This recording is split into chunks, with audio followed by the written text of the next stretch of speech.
30? 30? Number 30! Episode 30. We made it to 30 episodes, y'all.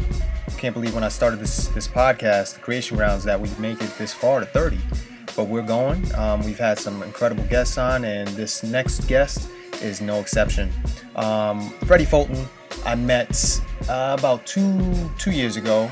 Cool dude doing a reading, and he's a Columbia MFA grad. Cool cat, very talented brother, and I thought I'd have him onto this podcast, and I'm not disappointed, and you won't be either.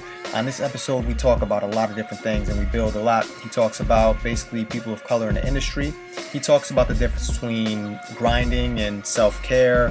He talks about some of his top memories at Columbia, what his experience was growing up in Arkansas, and what it truly means for those winning around you, and why is it important to support those who are winning around you.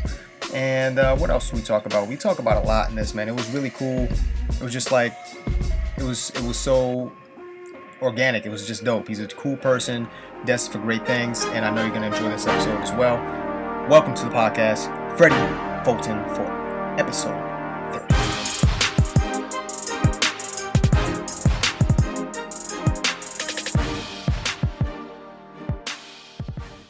What's up, Creation Grounds? I have Freddie Fulton with me, who lives in New York City. He's from Arkansas, and we're just going to dive right in.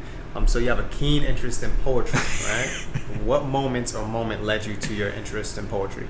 Man, I really have to go back into like my first introduction to rap, man. I take that as just a gateway of a lot of things, even like how I view art in general. I think hip-hop and rap are like completely different. Hip-hop is a culture, and I was introduced to that early, but rap as a genre is an acronym that means rhythm and poetry. Mm-hmm. And so being around that and being from the South and from older parents, it was like rap and blues playing at the same time. And so to hear that poetry, like it's so beautiful. Mm-hmm. And in high school, I did tournaments where we competed, and I would take poetry pieces of like Nikki Giovanni or David Farrar, and I would have to perform them to try to win. And it was just then that I was like, I like this. And it was one moment where I was writing my own pieces, and someone just broke and shattered my entire world of saying, like, you don't have to rhyme. Mm-hmm. And coming from like the hip hop and the blues, you know, you always have to have that rhyme to keep people going. And when they did it, it just opened up a world of possibilities. And I think like that's what poetry has been for me. So it's always like, as I evolve as a person, I hope my poetry does the same. That's fire. You got any lines, like, or a favorite poem that you've written? Oh that my God! Or like a line or a favorite like, stanza? Oh, you want to hit us wow! With something that you want to share? That I want to share. I could probably look it up. It's favorite line of poetry. It doesn't have to be yours either. It could be like somebody else's. It's when you ask this that I probably have gone blank. We can come back to it. Yeah, let's come back to it. Let's come back to it, please.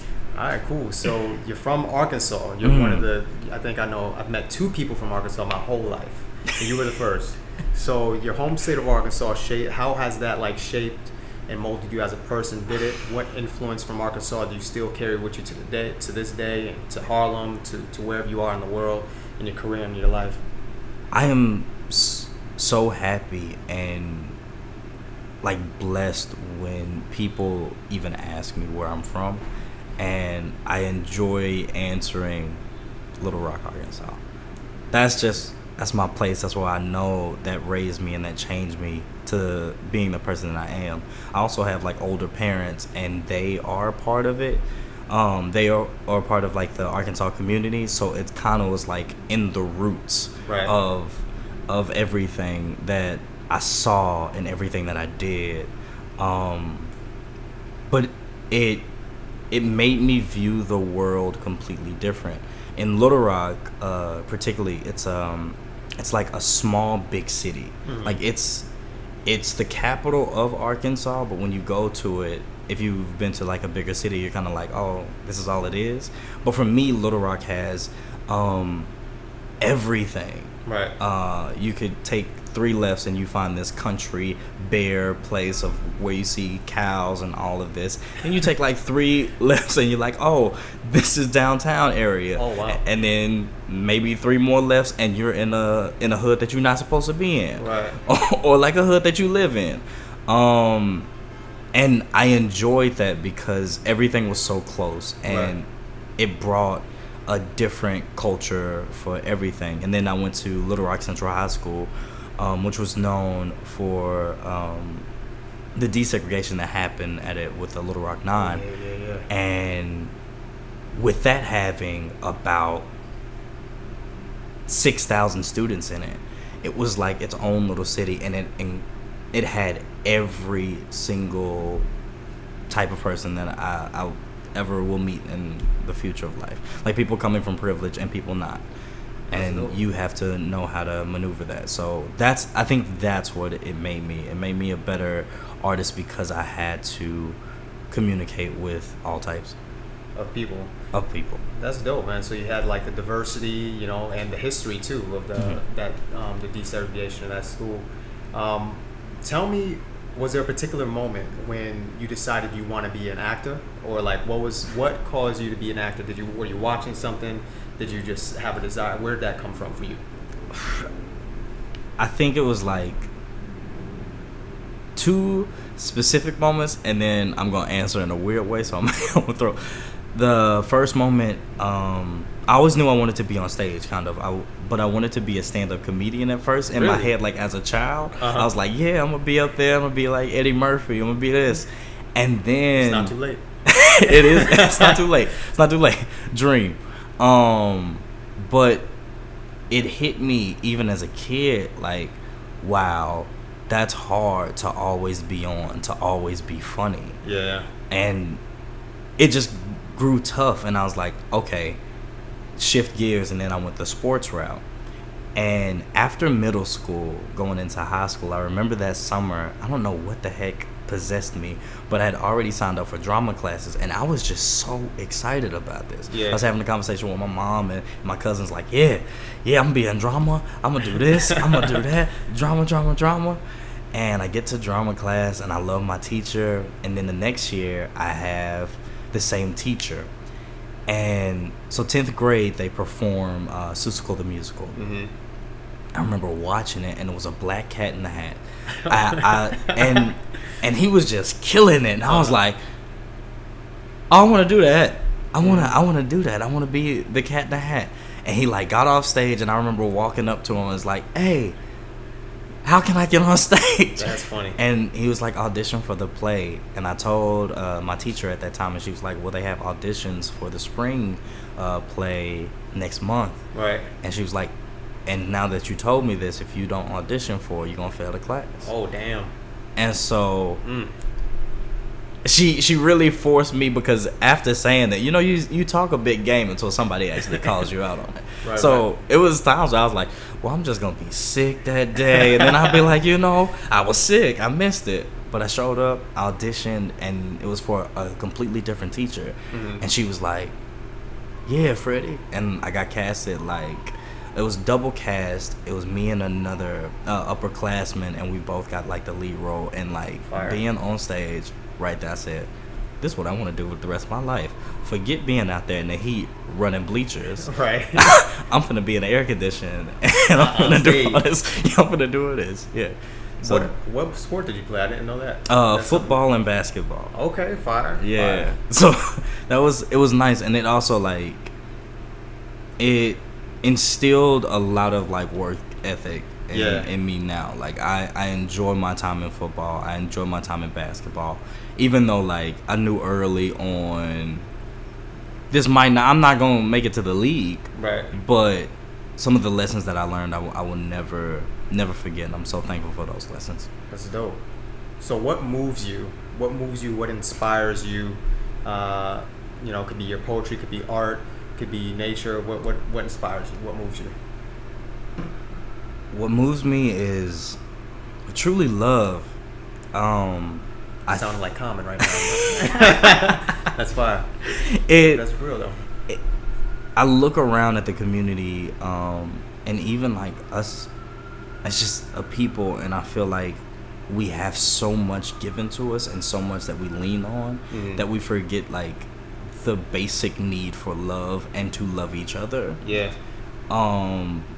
And I think art is a way to break down those walls, to showcase how truly important it is to have that connection and to showcase it throughout anything, through any media, through poetry, through movies, through TV, through paintings and all of that. It invokes feelings in us to connect and to talk about it. And I think that inspires me because as a child, my parents were divorced twice. Wow. So early on, I only grew up with my mom, so I didn't have my dad. And I remember I used to watch all of these shows that had a black male figure, father figure, and I'd be like, that's my goal of how to be a good man. You know, and it's put in that, and it's like, oh, what did they all do? They all showcase love in a completely different way, right. But it was something that like a character needed. I go to like the Carl Winslow's and how he would love his son Eddie and love his daughter Laura, and then also love Steve Urkel, who was not even a part of his family but destroyed everything in his house. Right. You know, I go to like the Uncle Phil's and how he loved Carlton and loved all of his daughters, and then loved Will, who was not even like his nephew. Right. But it showcased me a lot, and just like how we, even as a community, just need to be able to showcase that. That's fire, man. I've actually never heard anybody put it that way. I think that's beautifully said in terms of like breaking down the walls. That's how it connects us. That's dope, man. So from Arkansas, come from Little Rock. There's cows. You turn down the corner. It could be a hood. All this kind of stuff, and then you find yourself in New York City. Tell me about the day you got to New York for the first time. Oh, golly. Do you mean first time visiting, first time for like the final callback of Columbia, or which one was most memorable for you? Golly, most memorable. I think it would be the callback for Columbia, the final call. Yeah. So after getting the final call back, I was really nervous to come back up here because I visited when I was in high school, but it was just like, oh, it's New York. I'm 18. I can't really do anything. This time it was like, oh my God, this school is calling me back, and I got an audition. And at that point, I never wanted to go to New York. Wow. Because I never thought, this is gonna sound like weird. It was a point that I worried if I was good enough to be in a bigger city to compete on that level. And I think that fear actually made the blessing happen. Yeah. And it forced me to like meet it head on. And so when New York called, I was like, uh-oh, it's calling. Yeah. And so coming here, I was like, okay, we're here. We're just gonna audition. We're just gonna have fun. Mm-hmm. You know, that's what we're gonna do. That's what they tell us to do. And the funny thing is, they were having the final callbacks at this building, this Nash building. And I was like, okay, I wake up early. I know exactly where. Got in the cab, take me to Columbia. I got to Columbia, looked around. It's like, I don't see nothing that says Nash building. So I go up to the security guys, like, where's Nash? And they were like, it's 16 blocks that way. And this is like 15 minutes before the final callback that I'm on Columbia. I was like, freaking out. What? It's 16 blocks? And everything is rushing through my head. You just came from Little Rock, Arkansas. You're not supposed to be here. What is your decision? You either go back home, just say forget it, or you gonna walk and be late. I said, forget it, run.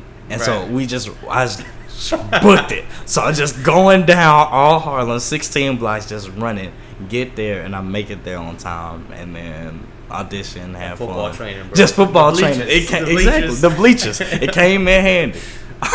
You never know what the lessons is for. Yeah. So at Columbia, which is a fantastic program, tell me about the moment that you were studying the craft, and that you had a breakthrough that's been key to your growth as an actor. Like, is there a moment where you're either creating a role or like a lesson that a teacher has given you that's like been like that right there, that has helped me grow as an actor, or you learned something from a character? What is that breakthrough moment? Or it might have not happened yet, but you kind of reach for it in every role that you play.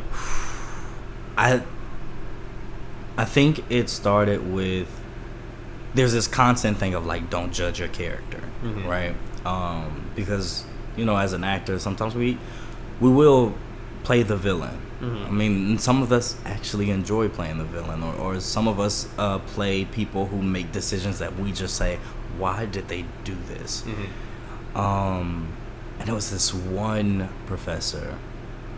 No, can we say names? Yeah. Oh, okay. Please, names, anybody. Greg Mosier, and he broke it down, and he was just like, know that every character is about 5 steps away from where you are now. Like, you can't play a character like it's not you. And I don't know why, but he said it, and it hit me. It just like, boom. I was like, oh, you're right. I think the best lessons in art will help you in life. And this lesson helped me view people in a completely different light.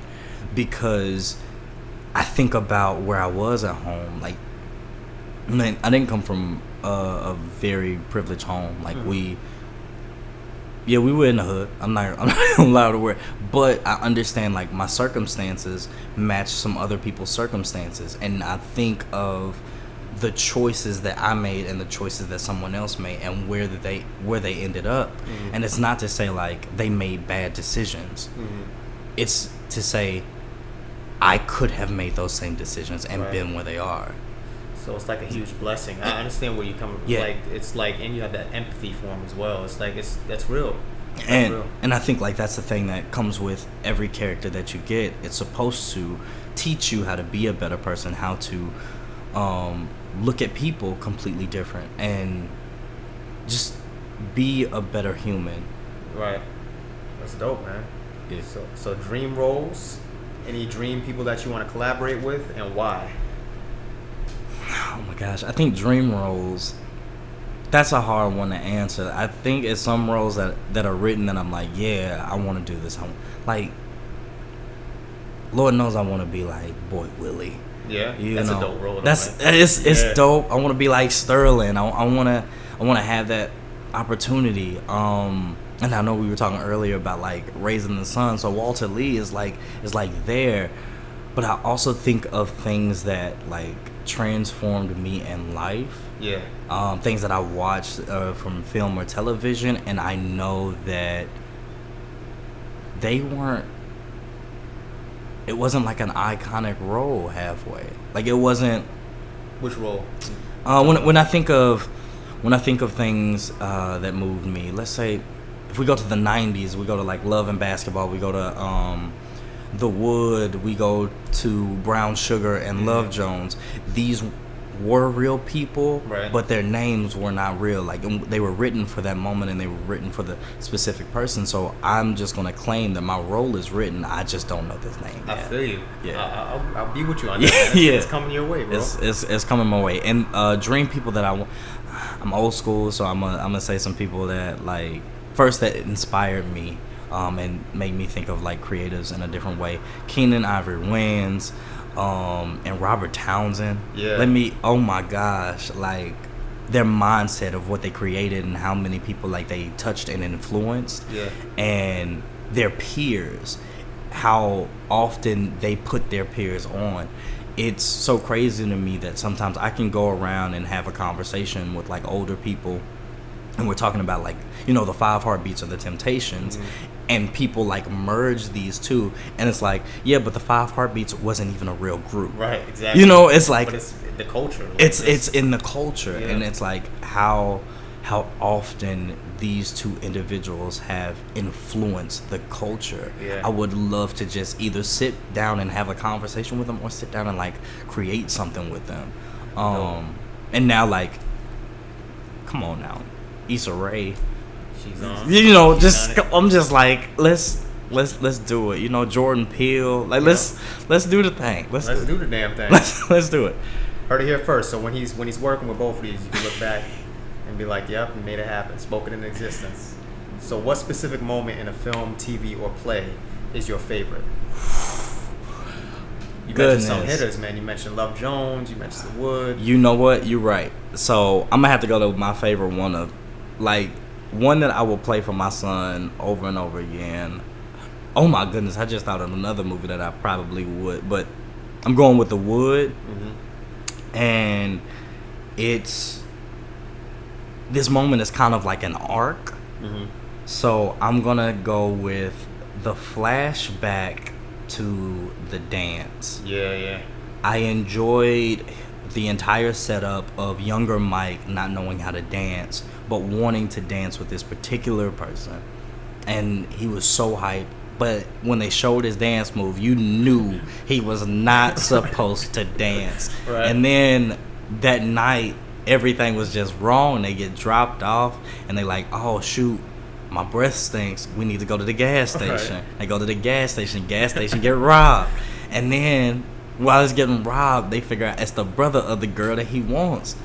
Then he gets in the car, and I think one of the most beautiful moments happens. Like, they get pulled over and stuff like that, but they park in front of the dance. Everybody gets out except Mike and the brother. And if you know The Wood, you also know that him and the brother had a fight early on. Mm-hmm. But the brother looks him in the eyes and he's like, you like my sister, don't you? Mm-hmm. And then with all the fear and all the awkwardness in the world, he like actually confesses it. And then Stacy, the brother, he looks at Mike and he said, my sister loves that Luther Vandross song. That moment right there, even speaking about it right now, like it just hit me all in the feels because it was a brother understanding, just like, you know what, you a good dude. Yeah. And let me let you know, I see that you a good dude. Mm. And I don't know, that just hit me. And then afterwards, when the song came on, first of all, I love Luther Vandross, so when the song came on, I was like, oh, that's it. That's the song. It's fire, man. Yeah, it's a good movie, man. It's a classic. And in this industry, you know, we've come a long way in terms of opportunities for artists of color. Mm-hmm. What kind of restrictions do you think an artist of color has in this industry, if any at all? And then what kind of opportunities are they presented as well? Oh, my God. I think... we got so many restrictions, but I'm going to try to keep it. I think the restrictions lie higher than sometimes that we attack and we swing at. I think of right now currently, what's her name? Scarlett Johansson just came out, and she's doing a role I think that people don't see her identifying as. Mm-hmm. And her response was, as an actor, just like, I should be able to play any role that's given to me. And for a moment I was like, I understand what you're saying, mm-hmm. but it's also, you're at a point where you don't have to accept all these roles. And then I was going back and forth with my own head of just like, is she right? Is she wrong? But then it hit me, it shouldn't have gone to her in the first place. Right. The problem doesn't lie with the artist saying yes or no to a particular project. Mm-hmm. The problem lies with people saying, hey, I have this role that has these specific descriptions, and I'm going to give this to Scarlett Johansson. Right.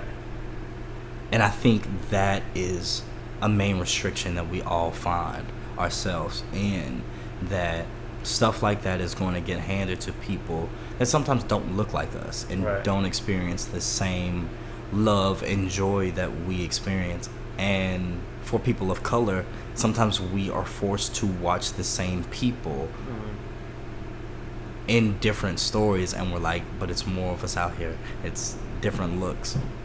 I think of it like, if aliens came down and only knew about our movie culture, like humans from movie culture, they would think James Brown, Thurgood Marshall, and Jackie Robinson all look like Chadwick Boseman. That's facts.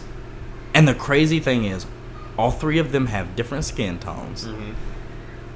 And this not me coming for Chadwick. Right. I understand. They would Black offer Panther, me. bro. They would exactly. I ain't got no problems with Black Panther. Please, Wakanda forever. Invite me in. But it's crazy to me to think like that. Yeah. Like we loved. Like it was at a point that we loved Denzel. Yeah. Denzel was not Malcolm X and Martin Luther King. Right. I think that we just need to. I can't say what we need to do. It just seems like we fall into that problem of what is handed and who it's handed to. Right. Like there's one person who kind of like is holding the whole. I understand what you're saying, man.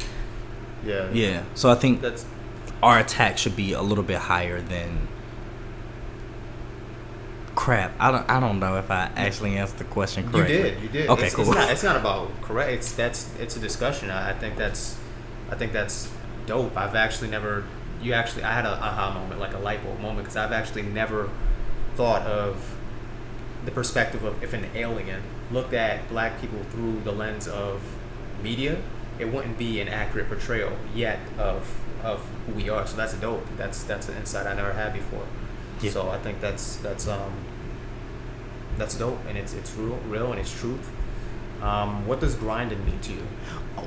It was another part of that question. Let me the opportunities. Yeah. The opportunities that we have now, I think are social media is taking so much. Like it's just blowing up, and you have technology at your hand that you have the opportunity to create your own stories. Mm-hmm. I'm even watching now.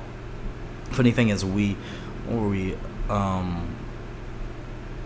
it's just like some YouTubers that I follow that now are creating like their own episodic work. Mm-hmm. And watching their rise to do that is kind of like an amazing thing that I don't think that we had before.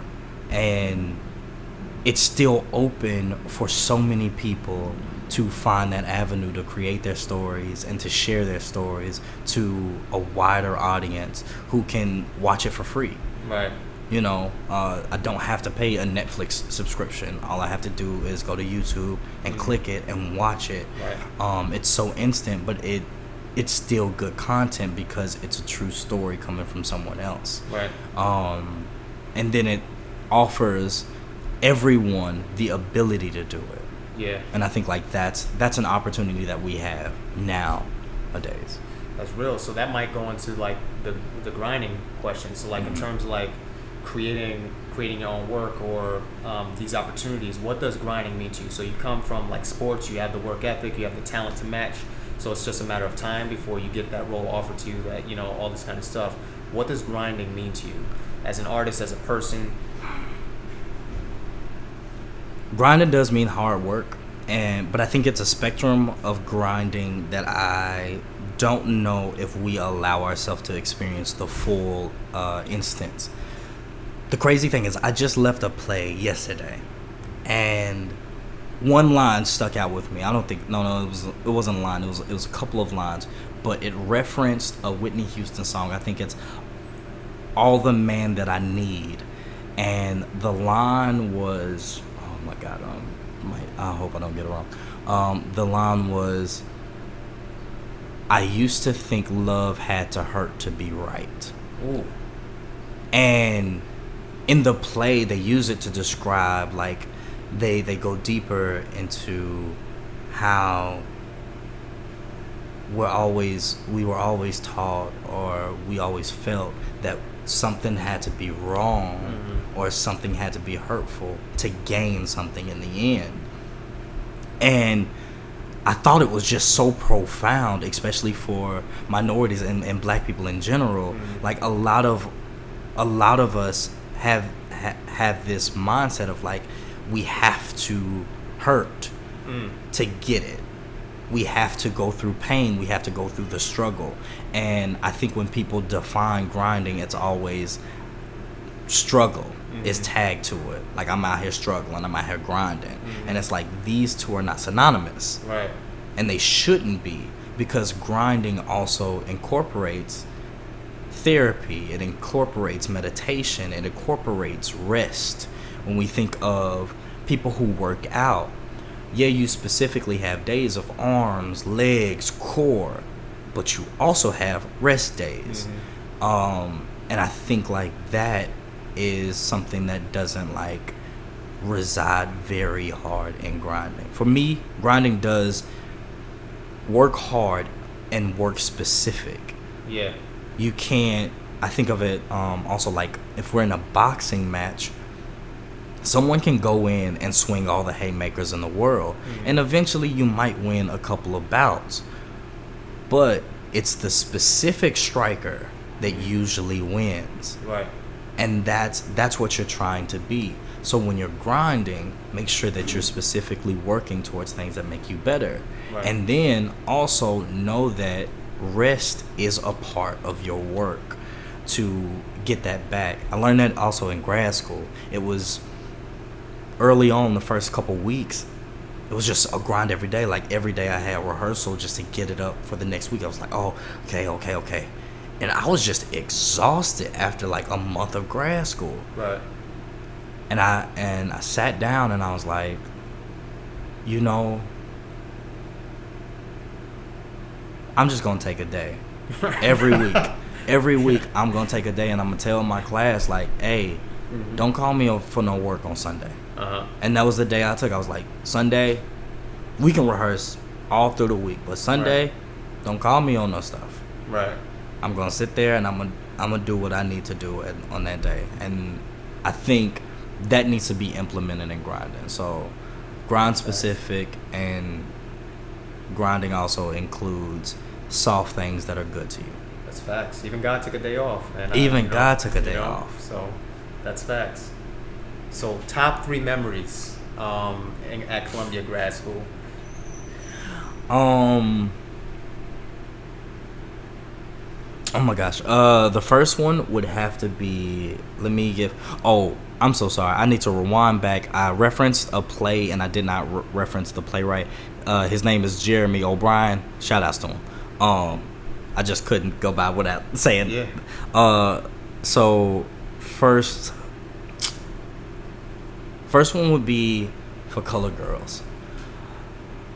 We went through the first year and we did all these works, and the second year was starting and we felt as if we weren't doing a lot of black works and things that spoke to us, and we wanted to try to do something that filled our souls. Right. And this one professor, Andre Saban, he sat down with us and he was like, all right, for this project, everybody else is going to do this, and y'all can do for Colored Girls. And now he said it, and in my class, I had 3 black women, I was the only black male. And so when he said it, I was so happy. I was elated for them, because I'm like, for Colored Girls, it does not have any man in it. Right. Like the play doesn't. And so I was like, but it still brought me joy, because I was like, I'm going to be able to see it. And so I went to another group trying to get involved, and the 3 lovely black women of my class, let me give them shout outs: Hope Ward, Alinka Hamilton, Tiffany Small Henderson, let me give her whole name. And they came up to me and they were like, yeah, you can be a part of it. We'll figure out how to use the language and the poetry to incorporate you in some of our stories. And so what we did, we created scenes with some of the monologues that were in it, or some of the poetry pieces. And when we performed it for the class, and even when we had an open presentation of it, it was just a moment of elation. It was like all of this work that we had done at that point of time in grad school, we put into it, and we put our heart and we put our soul into it. And to watch them kill it was like, words can't even describe it, man. It was just like, yeah, this is it. This is what happens when somebody does work that's for them, and when their voices are heard and everyone has to listen. Second, I got chewed out. Oh, it's crazy You got chewed that out by a professor? yeah, it's crazy that this is one of my top memories, but it is because it just brought up. It was a lesson that I needed. It was this one performance we were doing the Greeks, and I was playing Apollo, and it was a 2-person scene. I was playing Apollo, and my classmate was playing Death. And my professor had this idea of me coming in dancing, because I'm not saying like I'm a great dancer, but I can move well to music. Right. And so they knew this, and they were like, yeah, so Freddie, you just come in, do what you do for this one rehearsal. So I came in, I did like a little thing to this piece of music, and they were like, yes, exactly that. A week goes by, and we're doing like a rehearsal for this thing.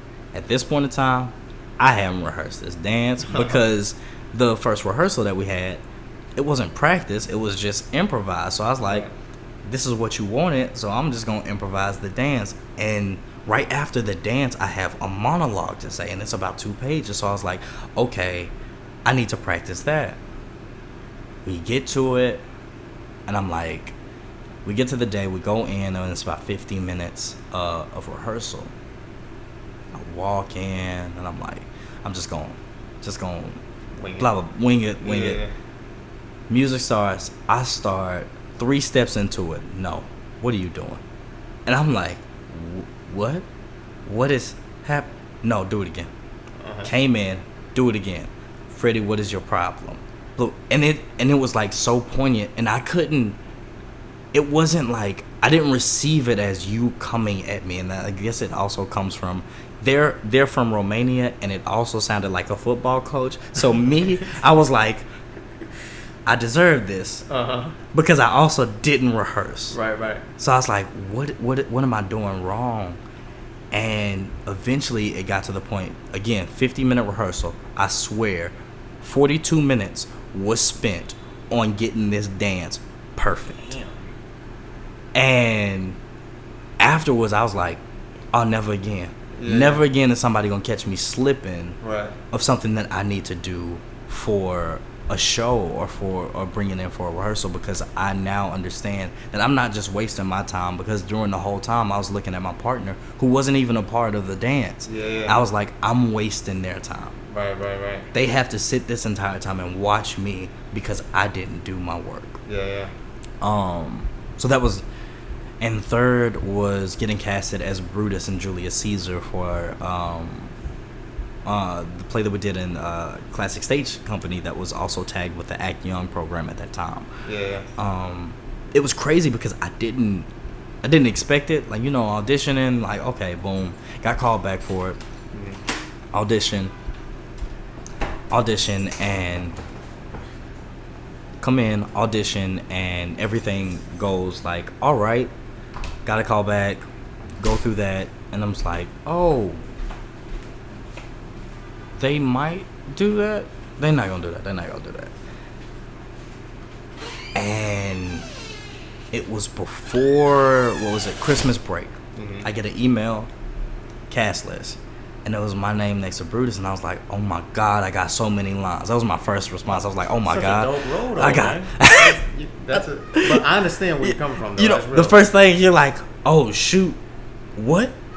And so receiving that at first, but then tagging to the Act Young program, we get to go into schools in the community, like high schools and middle schools in the community, and like teach them about Shakespeare, and then they have tickets to come to matinee performances. Right. And I remember as I was going through it, and I was scared. Again, one of my classmates took me to the side. It was Tiffany, and she was like, you gotta know that you're gonna go into these communities, and these black students are gonna be able to look at you, and you were their first Brutus. Like the Cat in the Hat. Like, exactly. Yeah. And so when she said that, I'm not gonna lie, I teared up. I'm emotional. Yeah. That was me. And I was like, dang, that hit me. And so then I went into my class, and I was teaching.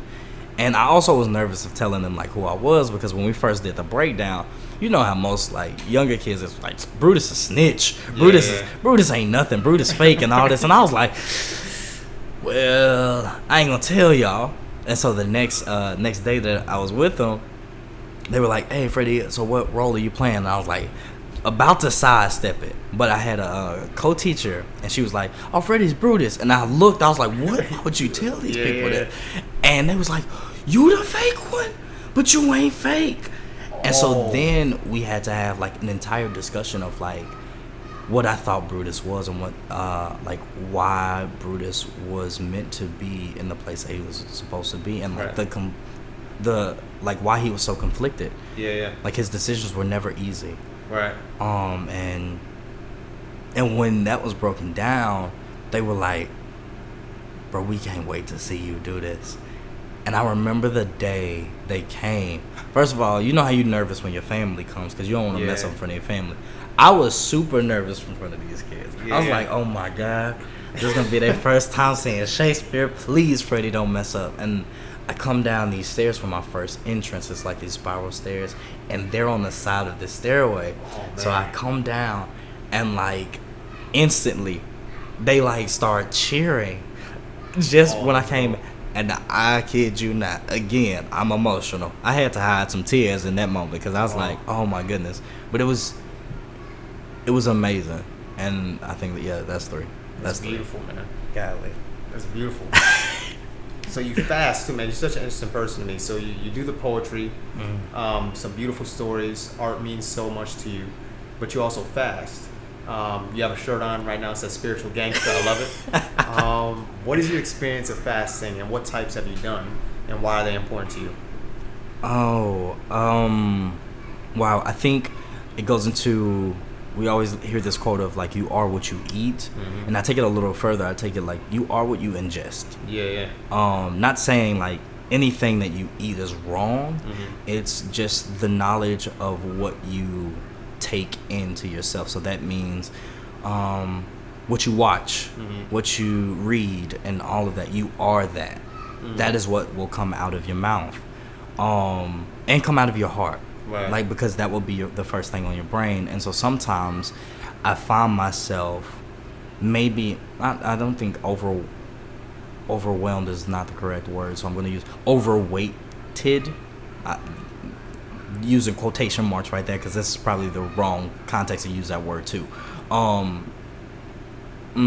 Overcome. That is overcome with the weight of everything that we are experiencing. In terms of social media? Social media, or even the thoughts of, "Oh my God, what am I going to eat today?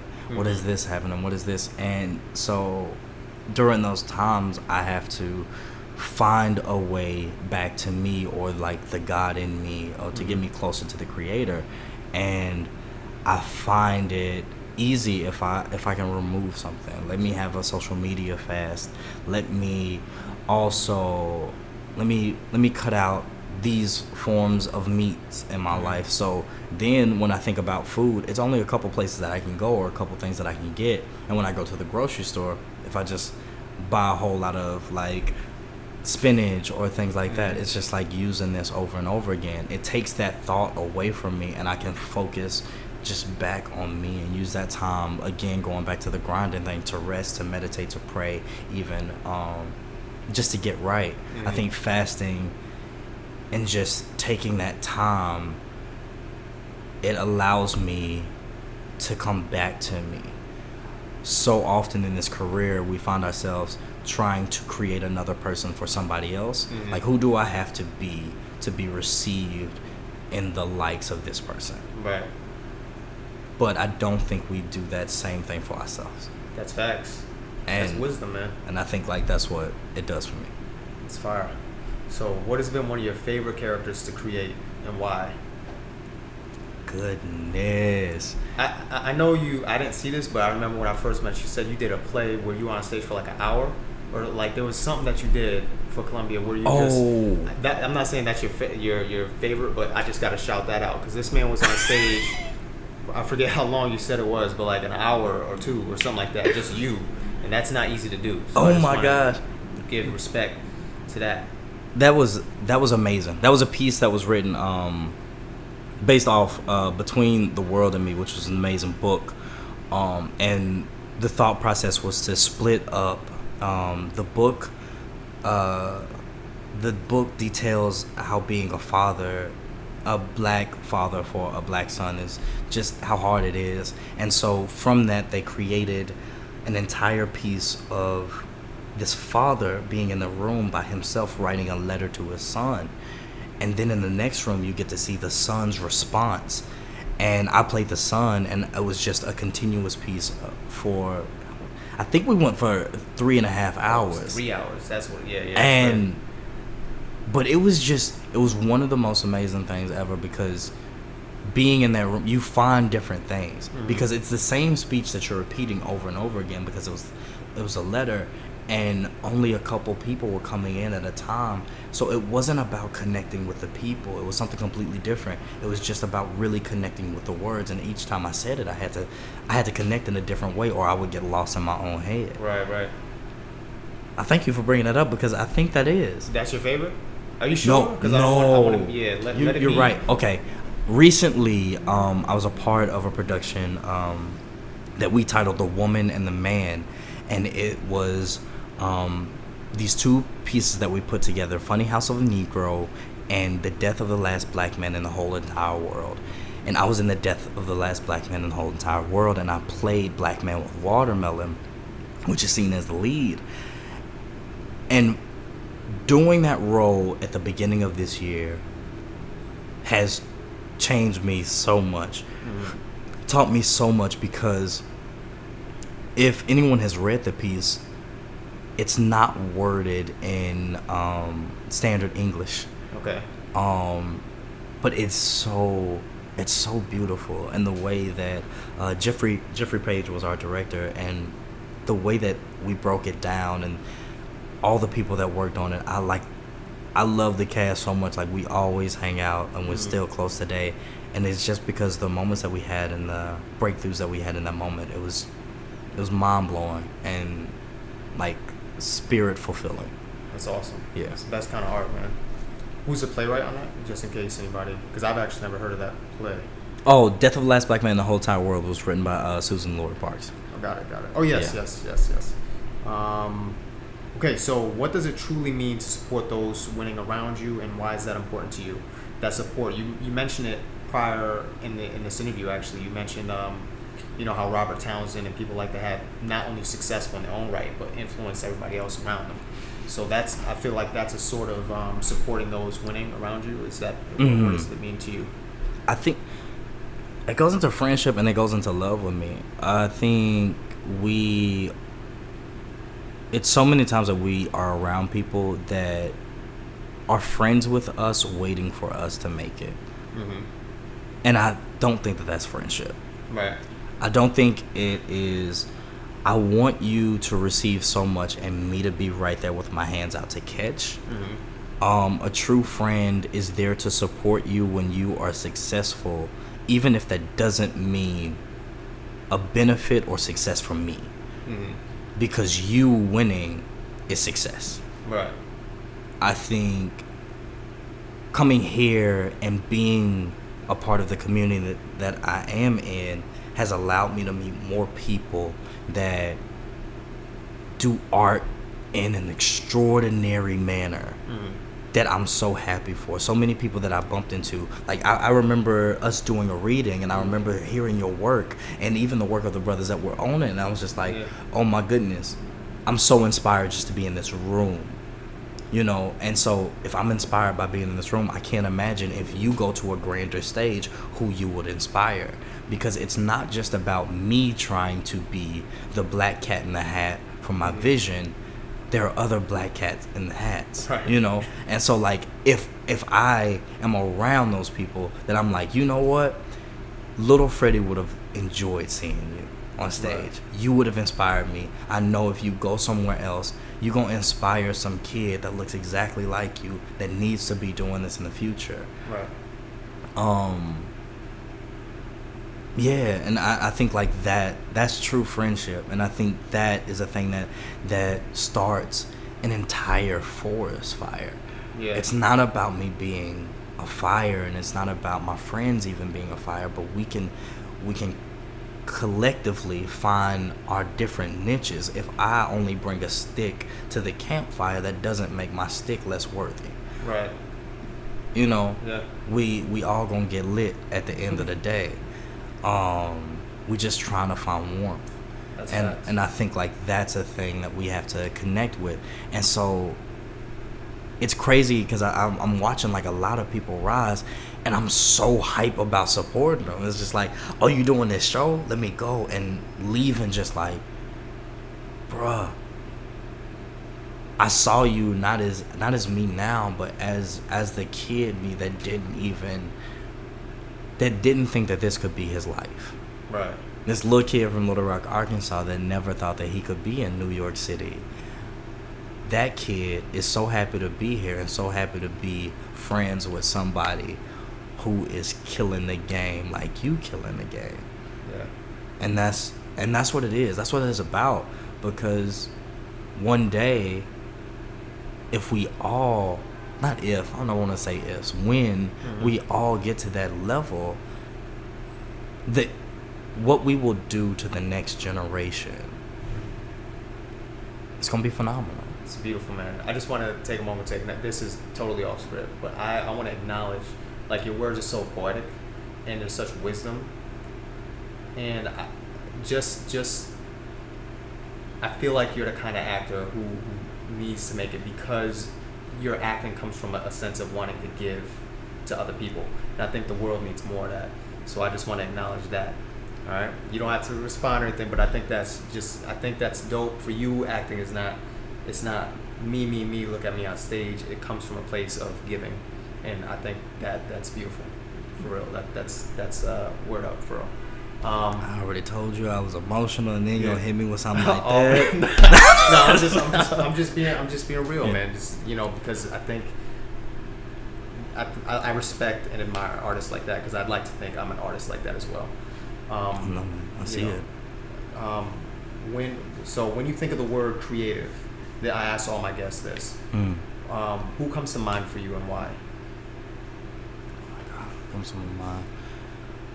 I think of people that inspired me when I was a kid. So I go to like Erykah Badu, I go to Missy Elliott, I go to Andre 3000, I go to poor families that put eggs in ramen noodles and say this is gourmet, like it's stuff like that, because most of the people that I know that are really creative came from a place where they had to create. You have to make that something different, right? Because that's the life that you live, and just to, I don't know, that experience is something that's fire. So shout outs to everybody doing it, and everybody's still doing it, because I mean, like, we out here in New York, and I understand rent is high. It's too damn high. It's too. I would agree with those people, and so no, but I think like that's what comes to mind. That's fire, man. So where can people connect with you? I know a lot of people listening. There might be a little Freddie in Arkansas listening to this, who is totally inspired. Where can people connect with you? I know you take social media cleanses sometimes, but you have websites, YouTube. Where you at? Let me tell you, I'm on all the social media apps. No, I don't want to say all, because new ones get made every day. Yeah. So Facebook, Freddie Fulton. Instagram, Freddie Fulton. I'll probably like give you my email so you can put it out there. It's right now working on my website is in the works. I had to like go take it down to put it back in works. So that will come back. And that's just how to connect with me. I like to also text people and call people and meet up with people. So if you want lunch, let's go to lunch. I like food. All right. There we go. Freddie Fulton. Brother, thank you so much for this.